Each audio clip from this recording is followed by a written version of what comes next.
Malamig naman po eh. Okay. Thank you for coming. May mga important announcement lang tayo. Okay. Okay. Wait lang. Lahat kasi kami may COVID na rito. Kaya, Bawas tao. 25 dito ang nag-positive. Naubos lahat yung PIO. Yes, tapos yung kila Bernie, Office of the Secretary, 18. Kaya ubos kami. Dyan nung isang araw. Ubos tayo lahat dito. Okay. Good morning sa ating mga kababayan sa lungsod ng Maynila at mga taong dumadako sa Maynila, lalo na sa mga darating na araw at linggo dahil meron tayong mga malalaking event, no? Ayon sa ating kustumbre at mga kapistahan, no? It's going to be challenging weeks ahead of us with regard to the influx ng tao sa Maynila, no? Yung ating Poong Nazareno at saka yung ating Santo Niño, no?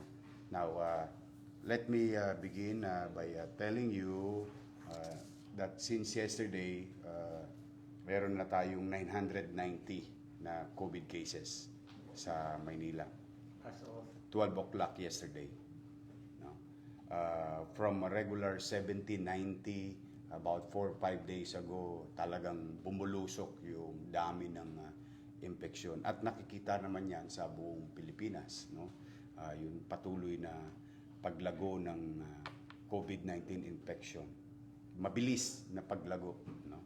At dahil dyan, we have conducted some measures the way we did it last year. So medyo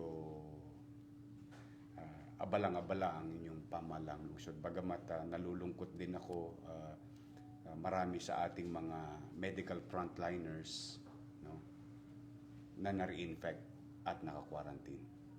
So yung ating may bago tayong pagsubok sa ating mga institution, no, medical institution.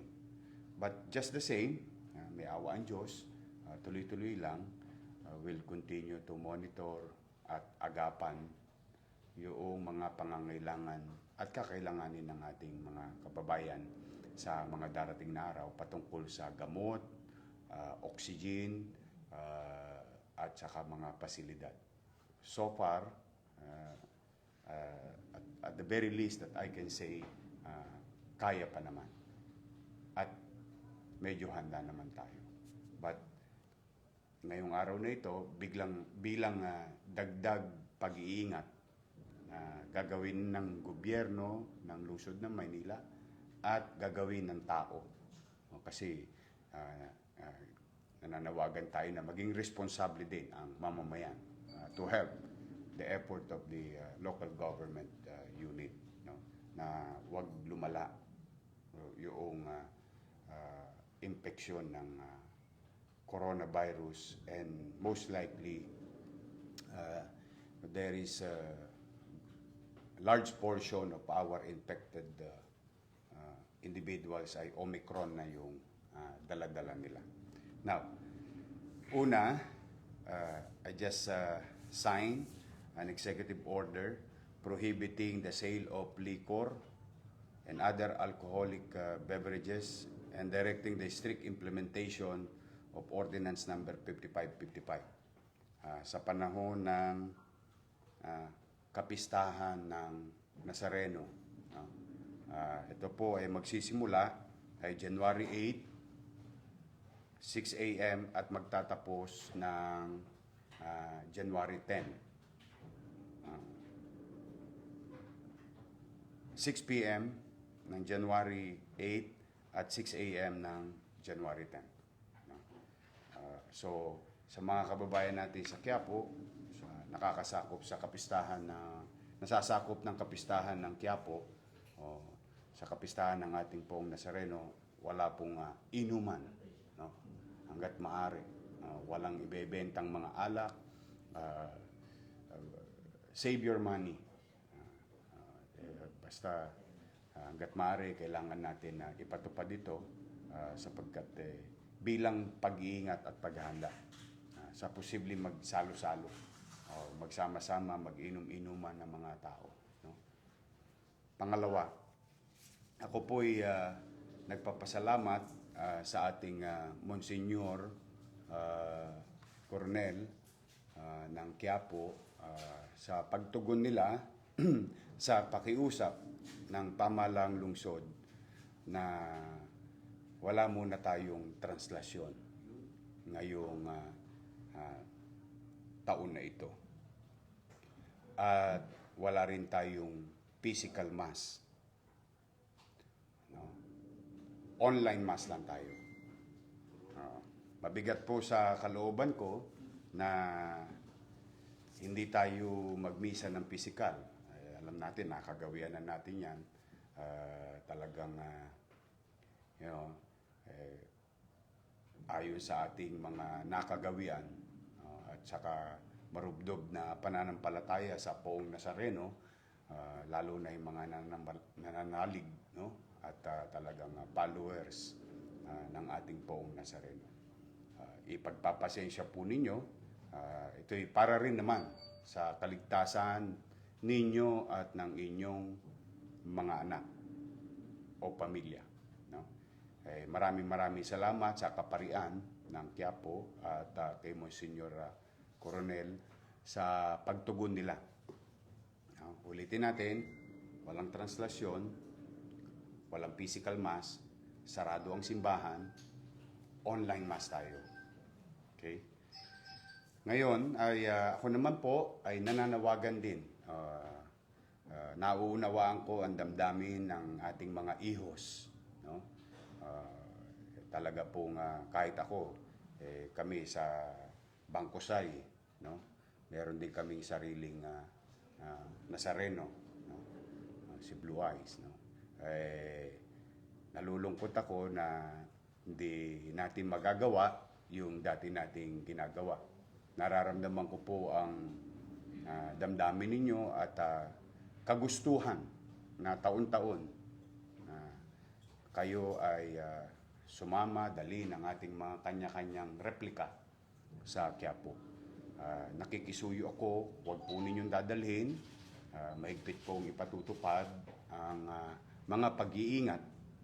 At ako naman, naniniwala naman ako na kayo ay mga responsableng individual pa rin, bagamat mas talagang sa hirap at pagsubok na pinagdadaanan natin ngayong mga panahon na ito, alam ko, umaangkla na lamang tayo sa ating pananampalataya sa Diyos.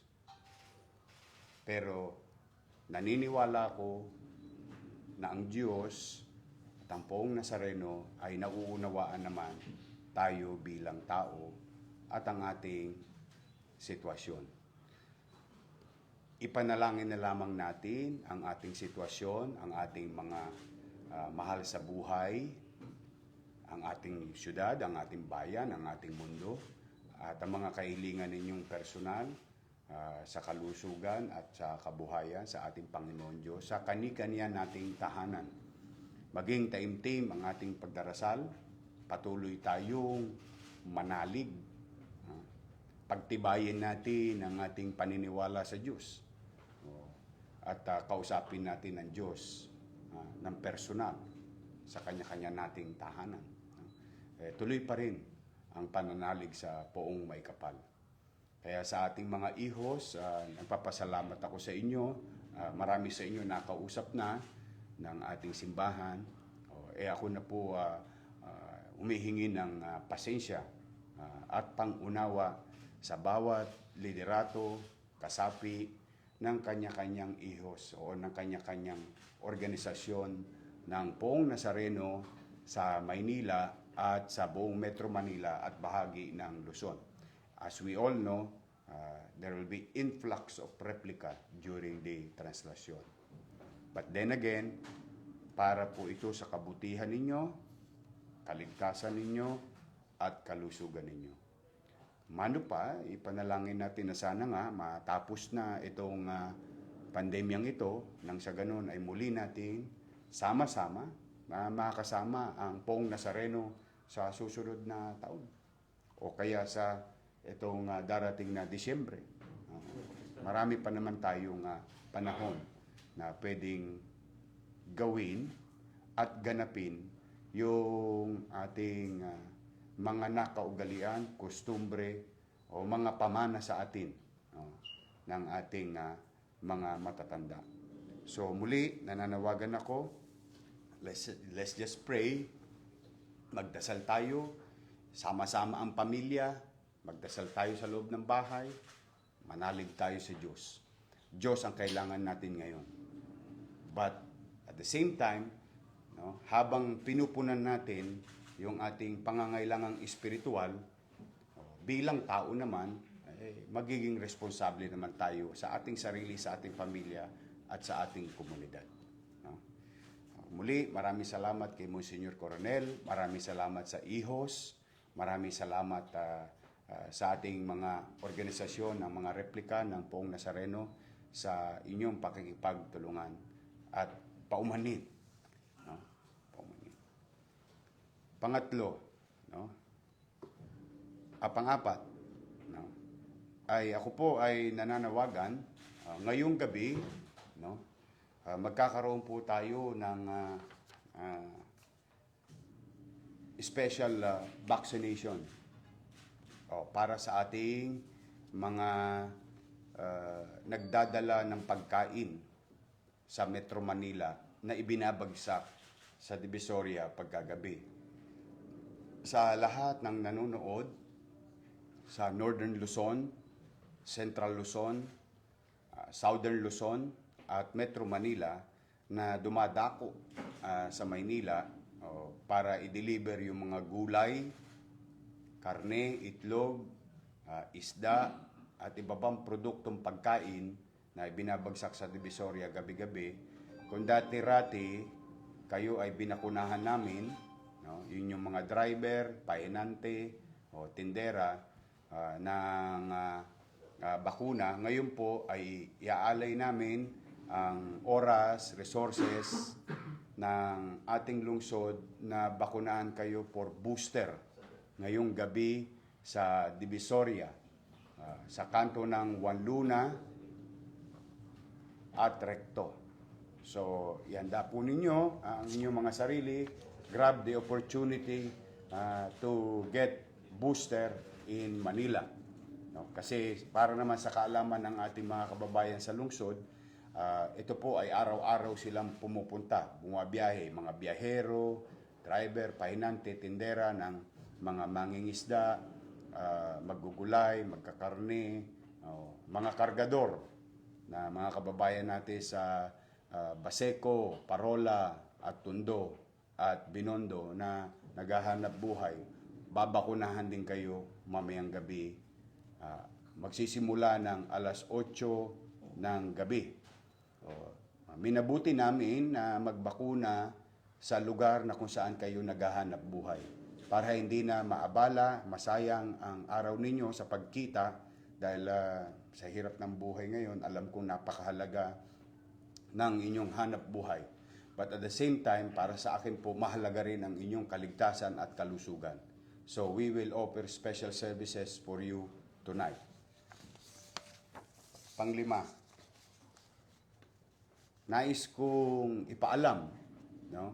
Bukas, alas 8 ng umaga hanggang alas 5 ng hapon, no? Nananawagan ako sa lahat ng mga delivery workers sa Maynila at sa buong Metro Manila.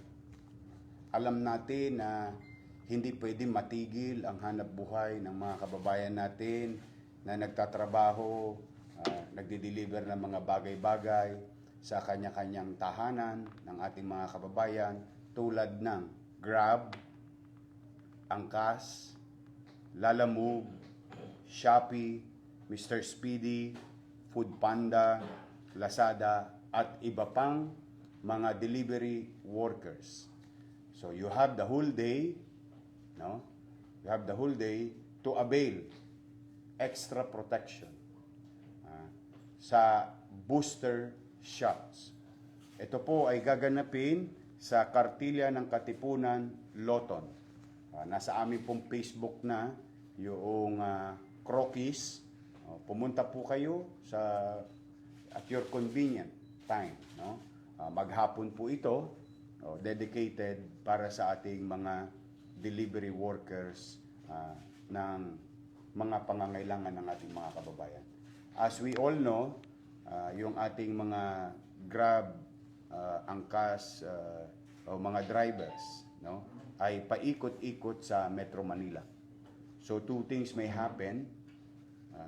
They may be carrying virus or mahawa rin sila sa virus. Kaya lang, hindi naman pwede magkasakit yung mga driver na ito dahil may mga pamilya silang umaasa.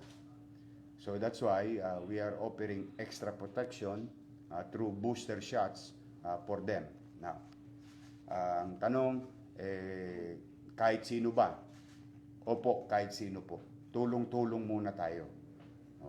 So whether you're Manilans or non-Manilans, katulad ng pulisiya natin dati pa, it's been almost a year now na ang pulisiya sa Maynila yayakapin hanggat kayang yakapin, poproteksyonan na kayang proteksyonan, gagamutin ang kayang gagamutin hanggat kaya natin, iaalay natin at pahabain natin ang ating kamay na mayakap hanggat kayang mayakap ang marami nating kababayan. So muli bukas, January 6, 8 a.m. to 5 p.m. para sa mga Grab, Angkas, Lalamove, Shopee, Mr. Speedy, Foodpanda at Lazada. Magpunta lamang kayo diyan sa Kartilya ng Katipunan the whole day. So ibig sabihin, hindi pa rin maiistorbo yung hanap buhay ninyo kasi you can just pass by at your most convenient and available time tomorrow.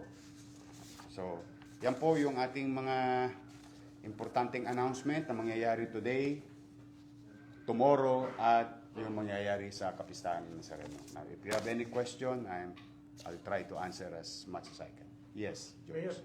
yun pong kapistahan ng Nazareno Linggo, theoretically, may mga nagpupuntahan naman talaga dyan. Kung po bang mayroong mga dadalaw, hindi man magpilit pumasok sa simbahan, kahit doon sa Plaza Miranda o sa Quezon Avenue, tumayo magdasal for a few minutes, ano po ang directive ninyo doon sa mga taong nagmo-monitor ng social distancing sa lugar? Well, enforcement unit will be made available within the perimeter of our church and secondary perimeter with the entry points ng Manila towards Quiapo Church.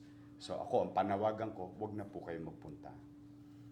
May inaalay sa inyo ang Quiapo Parish na online mass.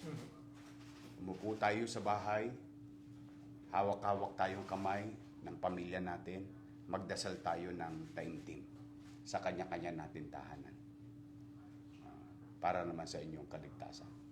So, kayo po ay maaring pauwiin o maaring paalisin. So, I would rather, wag na kayong gumastos para bumili. Magdasal lang. Tulong-tulong na lang. Tulungan nyo na kami para sa inyong kaligtasan. Pero walang specific Wala. circumference. Walang video, walang sarado ang simbahan, Basta sarado. Oo. walang misa physically, tapos online lang. Kaya ko tinanong para hindi rin magsamaan Wag na po. Para hindi na kayo madismaya, para hindi na kayo ma-frustrate. Alam kong gusto nyong gawin yung dati nyong nakagawian na. Pero dala ng hamon ng panahon at pagsubok na kinakarap natin, ito gawin natin para sa ating mga anak. Walang aresto.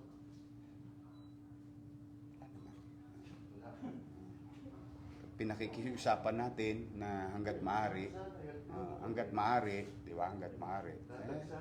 Kasi ako, kung talagang nananalig tayo sa Diyos, sinabi rin naman ng Diyos, mahalin mo ang kapwa mo tulad ng pagmamahal mo sa akin. Dito natin ipakita yung utos sa atin ng Diyos. Ipadama natin ngayong magtulong-tulungan tayo. Maging responsableng individual. Mayor, ano nga po yung ordinance? 55? 55-55. Drinking in public places. Usually kasi yan na nagkakaroon tayo ng exemption pagka may kapistahan dahil nagnonomo-nomo Saklaw na po pero ngayon, wala talaga at all. That includes with our executive order, the prohibition of selling. So, ibig sabihin, yung mga may tindahan ng alak, hindi po kayong pwede magbenta. Doon sa nasasakop na kapistahan. So, kasi baka isipin nila, doon lang sa malapit sa simbahan. Yung nasasakop ng kapistahan, ng mga barangays. Dito na higa sa kabila ng Quezon Boulevard. Pero, just the same, ilang araw lang naman. Namimiss mo na yata kagad San Miguel o gusto mo na mamit si San Miguel. May tanong ako sila, nabuksan mo yung night vaccination. Yes.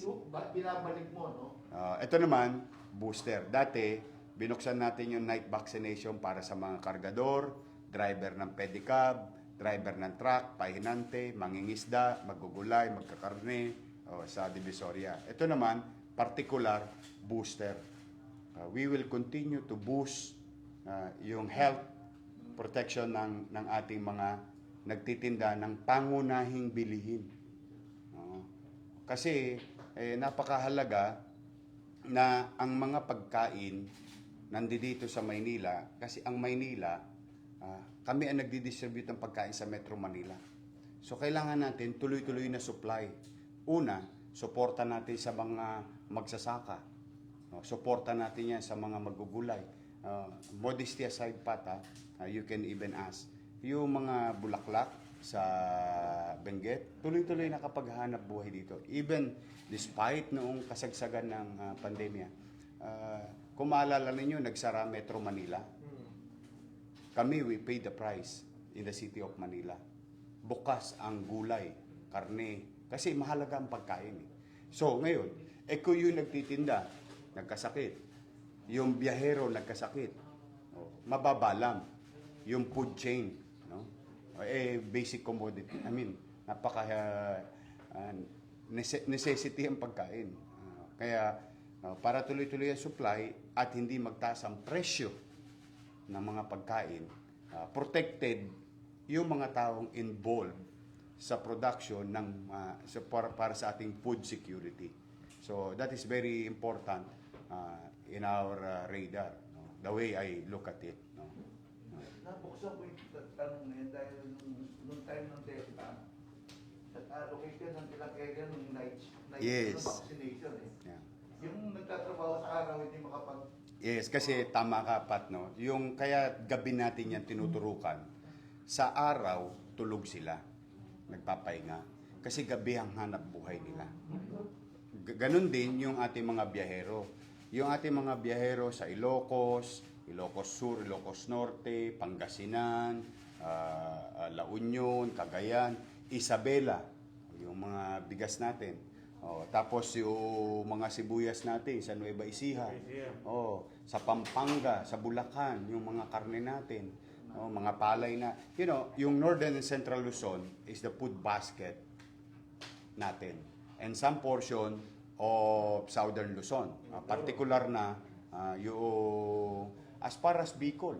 No? Maraming pagkain na dumarating. Lahat yan babiyahe. The challenge is, marami sa kanila nung araw, hindi nababakunahan sa kanilang lugar kasi wala pa yung bakuna. Kaya binakunahan natin ngayon. Ngayon, marami pa rin babakunahan sa kanilang lugar, so yung vaccine allotment cannot be utilized as booster for them. Kami naman sa Maynila, nabakunahan na namin halos lahat.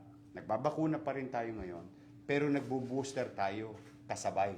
Nagbabakuna tayo sa 12 to 17, nagbabakuna tayo sa mga iilang pang kababayan nating hindi bakunado, tapos nagbo-booster tayo. Ngayon, meron pa tayong resources, meron pa tayong bakuna, we are trying to extend to protect as many as possible, especially sa sektor na nagbibigay sa atin ng kasiguraduhan na may machichicha tayo.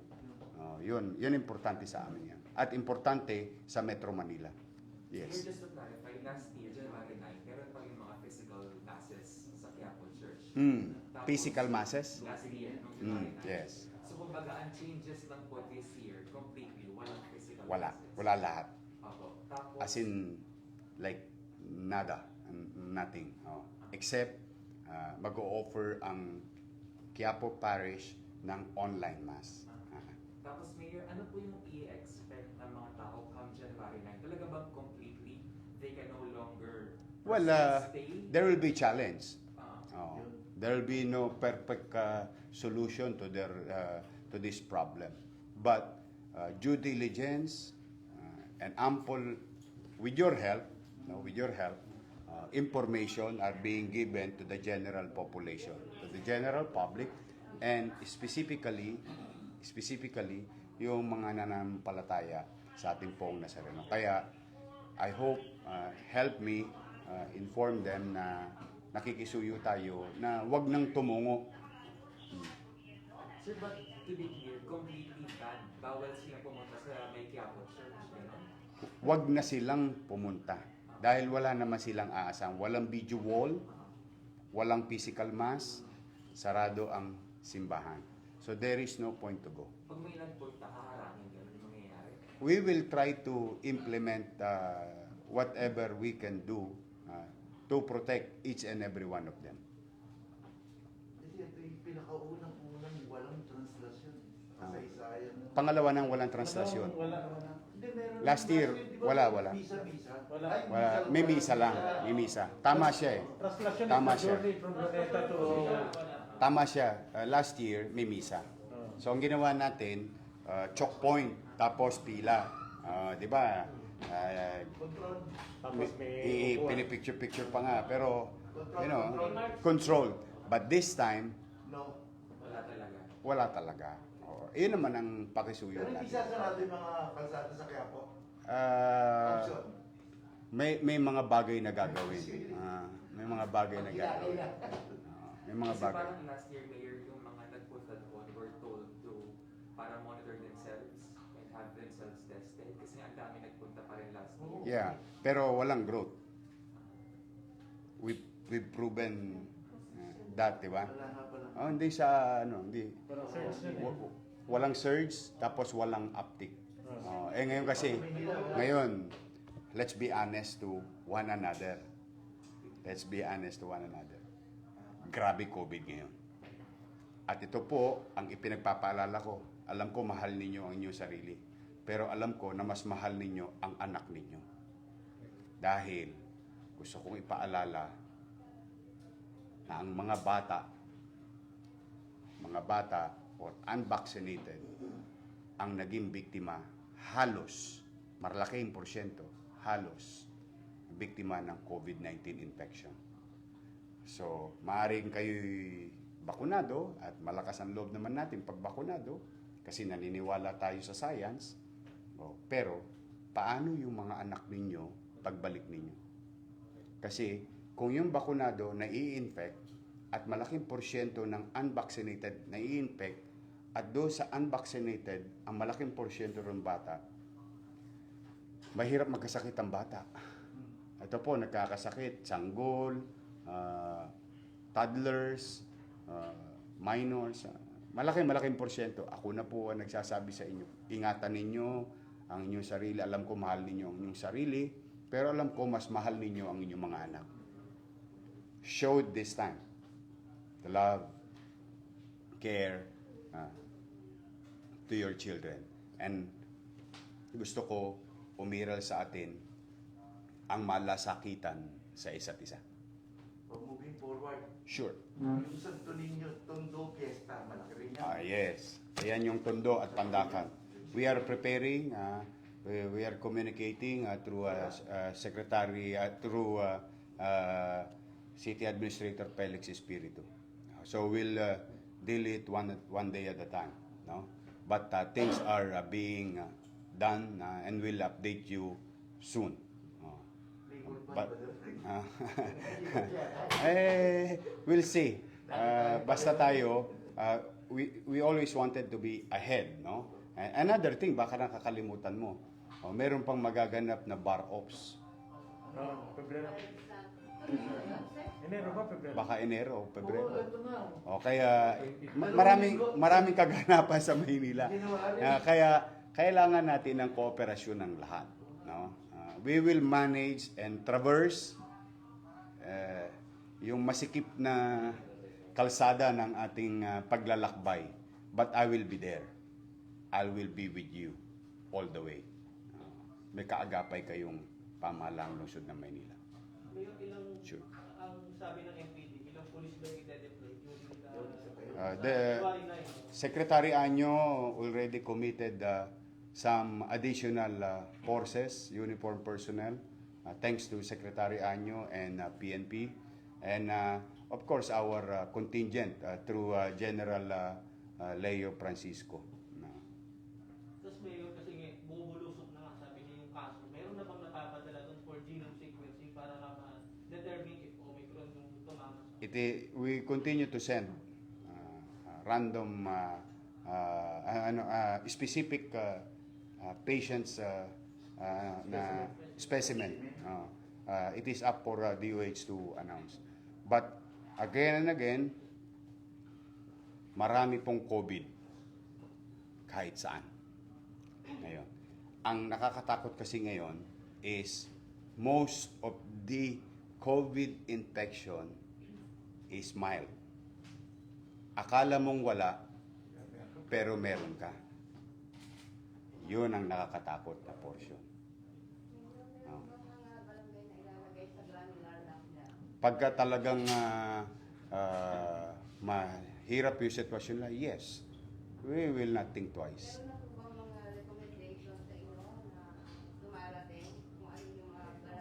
Pagka may recommendation, pinipirmahan natin agad. As of now, wala naman. Sabog eh. Nakasabog yung infection. Ayoko naman magsara na magsara kasi yung kabuhayan ng tao, mahalaga din eh. Yung hanap buhay ng tao. Kaya nga kita mo, hindi mo napapansin, tinatapat namin yung booster kung saan kumbinyente yung ating mga workers, labor force. Hindi mo na, yung direksyon ng resources ng gobyerno, itinutumbok mismo. For example, drive-thru. Drive-thru yung nakamotor, punta ng Kartilya, Nyanga, Izquierda. Hindi niya kailangan bumaba. Kumbaga, yun yung kanilang ginagawa araw-araw. So, ibinagay natin yung booster shot para sa ating mga Grab, Angkas, or delivery boys. Same thing, yung mga magugulay, gabi lang sila. I don't want them to be neglected. So, tinapat natin kung anong. So, those are the things that yung approach na ginagawa natin. Surgical approach, specific, efficient, and to reach as many as possible, as soon as possible. Now, the good news is we have ample medicine. Lahat ng gamot sa mundo na nasa Estados Unidos, nasa Europa, o nasa mga matatayog na bansa, gamot na available sa kanila, nasa kamay ng lungsod ng Maynila, available. That can be extended to anybody. Mayor, yung pong libreng gamot po ninyo sa COVID, paano po makakaabel yung mga individual na wala sa hospital o kaya naresetahan? Alam mo, modesty aside, it's been 5 days now. Si Dr. Ed, may sakit pa si Dr. Ed, Ed Santos. May COVID siya. He continue to deliver the medicine to respective homes.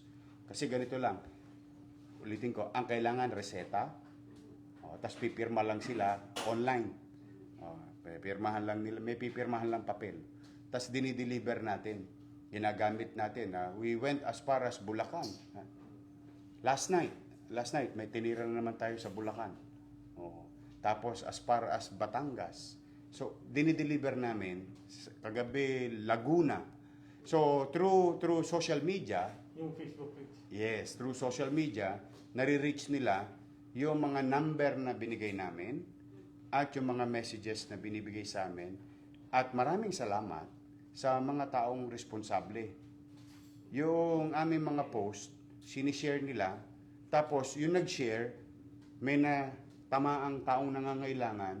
So, yung tao mismo, yung individual na yon, siya naman nagbibigay ng forward ng impormasyon sa amin. So, nangyari na nagkaroon ng bayanihan. Yung tulong-tulong, so nare-reach namin yung mga tao. That includes mga bahay. Ibig sabihin, naka-home quarantine, meron kaming tinira, 6 sila sa isang bahay. All positive. The parents and the children. And we've delivered the Molnupiravir ang nireseta sa kanila ng doktor. At saka halo-halo yan. Merong tocilizumab sa ospital, which is most likely severe and critical. O, saka yung baricitinib, parang tocilizumab yun.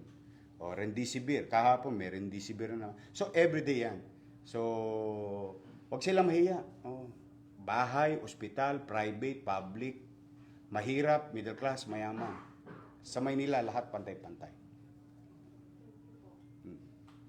Mayor, yung live vaccination, bukas lang ba o onwards na? We'll see the numbers. Kasi we know the numbers eh. We have a specific target based on past data. Then yung atin namang mga grab we'll try to accommodate. Sabi nila, mga 30,000 yan. Sabi ko sa inyo, yayakapin natin hanggat kaya natin yakapin. At hindi tayo titigil kung kinakailangan pa. Naman. Kaya bukas po yan, Yung sa Grab, ulitin natin, sa Grab, Angkas, Lalamove, Shopee, Mr. Speedy, Foodpanda, Lazada, para panatag yung mga dinideliveran. Yan nakabakuna ito, o nakabooster to. Basta, ngayon, ito pala, nakalimutan nyo itanong, Yorme, hindi kami bakunado sa Maynila. Sa ibang lugar kami bakunado. Tama, di ba? Kasi iyon yung mga confusion or worrisome ng isang taong bakunado sa ibang syudad. Kasi that is possible. Huwag kayong mag-alala. Basta booster shot, kahit saan pa yung bakuna ninyo, i-recognize ng Maynila, ibo-booster namin kayo. Ipe-present nyo lang yung inyong vaccination card or vaccination ID. Kasi sa amin, sa Maynila, may vaccination ID. You can print it or you can show it to your phone. So, pero kung sa ibang lugar, manual yung card, padala nyo lang. Titirahin kayo. May paparegistruhan doon. Pero dito na yun, hindi na kailangan i-register pa ulit. Ang maganda lang, kung taga Maynila ka, meron ka na kagad na vaccination card online, o itatype na lang yun doon. Nagamit ko yung kahapon wala akong dalang wallet. Ayan. Hinahanapan ako, hindi ako makapasok sa SM. In-online mo. Ang anak ko, IT anak ko, yun ang Nicovax. Ang alam ko, ang tatay ko. See? Hindi mo na kailangan. Yun yung sinasabi ko, Pag-register ka sa na yung malaking bagay. vaccination card natin online can be accessible to the world. Anywhere in the world, you can access it. So, Unlike yung physical kasi, maganda rin may Di ba, physical. sabi, hindi ko Ah. na kailangan. Kahapon, nasa mall ako, di ba, sa Robinson. Nasa pila ako sa entrada eh. Di ba? Nakita ko, puro may card. Eh. Iba naman, phone lang pinapakita. Nakakatuwa naman. So, nagagamit ng tao efficiently yung online na vaccination card nila. But, just the same, ako, yung ibang vaccination card sa Metro Manila, sa probinsya, kung saan man, kikilalanin ng lungsod o para magpa-booster. What matter most is ma-booster, ma-proteksyonan yung ating mga delivery boys. Ako may last question ako. O baka meron last niyo sa akin. Sure. Anong mangyayari sa listening tour natin? Ano yan, hayaan mo na yung kampanya, yung politika, sa kanila na yan. Regalo ko na sa kanila yan. Okay na ako dito. Focus lang tayo. Mabuhay ang tao, panatag ang tao, maramdaman ng tao na may gobyerno. Ayun, masaya na ako doon. Ano naman yan destiny yan, Pat. Kahit na anong mangyari. Kasi importante, gampanan muna natin tungkulin natin. Maganda yung incentive system na ginagawa. Kasi incentive yun eh. Na ma-minimize yung disruption ng trabaho mo. Yeah. Kesa sabihan mo yung tao, pa-booster kayo, pero dali mo na sa kanya. Dinadala ko. Yan, Dali mo tama. na sa kanya. Nilalapit natin. Kaya hindi na siya, wala na siya sasabihin. Oo, ba't di pa ako magpa-booster eh? Meron sa health center, meron sa ospital, meron sa eskwelahan, meron sa mall, tapos may extra side ka pa. Tapos may drive-thru pa. So, lahat ng option ng tao na mabakunahan, first dose, second dose, booster, available. Ano ka pa nakalimutan? Dito sa mayor sa office, dito ako. Oo. Kita mo, hindi mo napasin. Cameraman mo. One-man team kami ngayon. Wala akong security. Nyumanyangga ako mag-isa. Yung mga wala pa. Wala pa. Patira na kayo. Ano dyan, Pagintay na kayo dyan. Hindi nga. Seryoso kayo? Dito. Yun. Valenzuela pa ako. Ilan pa wala? Dalawa yan. Dali lang punta ka. Ito na, pabakuna. Pare, maniwala ka. Pa-booster. We've seeing studies, it's good for you. When you get, you may get COVID, but when you're boosted, it creates one, psychological comfort or confidence. Two, technical. Dito na, patira kayo, papaset up ko after this. Kahapon, nagkatirahan dito eh. Ngayon, Isa na kinabang. Tinatanong niyo, kailan tira to? Tinatanong mo sa Gina, kailan ka nadali Gina? wala pa. Meron tayo sa mga ospital, sa mga clinic, yung flu vaccine. Pero first things first. Unahin mo natin booster, ilan? Yung kasi specific 'yun eh. Yung flu kasi may gamot doon eh. Yung COVID wala. Kailan yung huli mo? Pwede na to. Sa bagong regulasyon, instead na 6 months, 3 months pwede ka na. Binabanan ng Hindi. Wag ka makinig kay Marites. No? Makinig ka sa sa gobyerno. Tumabay ka, natatawag na si Mayor. Sinovac ka ba? Pwede ka Pfizer. Pagtagaan mo na yung Pfizer, yan lang meron dito. Ako tinira rin eh. Pfizer eh. Sinovac ako ha. Pwede yan, minamalat. Patira ka na. Sila ako dito nung isang araw. Ikaw may booster ka na, George? May booster ka na? December po. Tama yun. Pa-antigen ka na. Kita mo, ito, di ba? Yung isa natin kasama, dikit-dikit tayo. Di ba? Pero kita mo, hindi sumabo. Lagi tayong dikit-dikit. Dalawa na palang kasama natin. Sikat. Kahapon. Ano tayo lagi? Magkakanyangga tayo lagi, di ba? Pero kita mo, the probability of yung isang babae nagparty, inubos lahat yung kaparty niya eh. Diba? Nakilala ka naman ang anak ko. Nakilala ka naman ang anak ko. Grabe. Grabe ang init. Oo nga, alaga na. Ang init. Okay na tayo. Thank you very much sa inyo. May ilalapit lang ako. Oh, sure.